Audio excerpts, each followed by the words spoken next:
Les 3 morts. C'est en voulant nettoyer l'aquarium que ma grand-mère a échappé le poisson sur la céramique de la cuisine. Splock! Je m'en rappelle comme si c'était hier.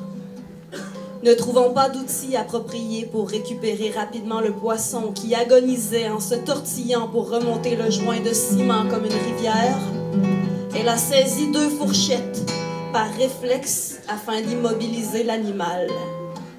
Rapidement et étrangement, le petit nageait à nouveau dans son bocal, comme si jamais rien n'était arrivé. Le soir venu, avant d'aller me coucher, j'ai voulu souhaiter la bonne nuit à mon poisson. En le voyant, avec surprise, je m'écriai « Hey papa, viens voir, Bubule dort déjà. » Mon père éclata de rire devant ma naïveté. Le poisson flottait sur le dos pendant que mon frère, mort de rire dans son lit, me traitait de crise de conne. Première mort.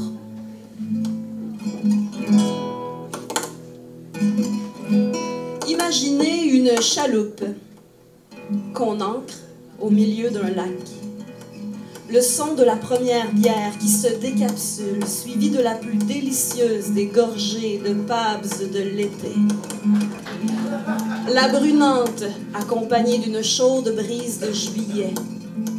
Le choix de la mouche, de l'appât, du pois, la terre sous les ongles, le premier lancer du voyage, le bonheur. Puis l'attente. L'attente. L'attente.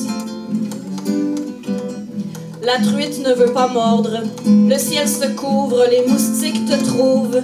La pluie tombe à grosses gouttes en créant des ondes infinies sur la surface auparavant lisse de l'eau.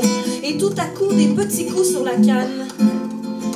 Oh, tu as attrapé quelque chose et je feed. Tu ramènes ta prise. Tu ramènes ta prise. Tu ramènes ta prise, t'avais tiré loin. Puis tu constates que c'est juste un gobi, un genre de gros têteux dégueulasse, mais que t'auras pas le choix d'assommer sur le bord du bateau puis de ramener au chalet. Hey, B! Il y a de l'écho, c'est un lac. Range la farine puis le beurre. On s'en va s'acheter des sandwichs aux œufs au dépanneur. 2e mort.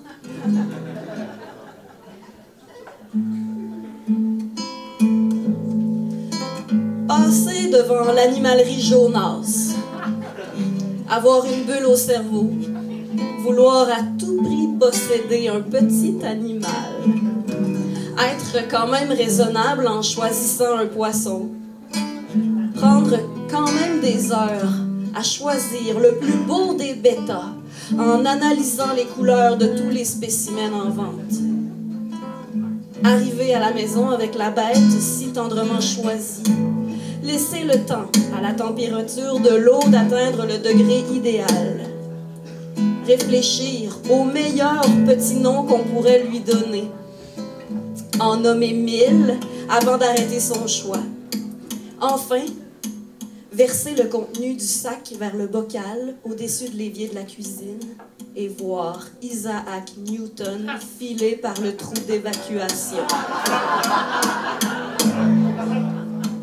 Quand on dit qu'un nom influence le destin, c'est ainsi qu'il a redécouvert le trou noir.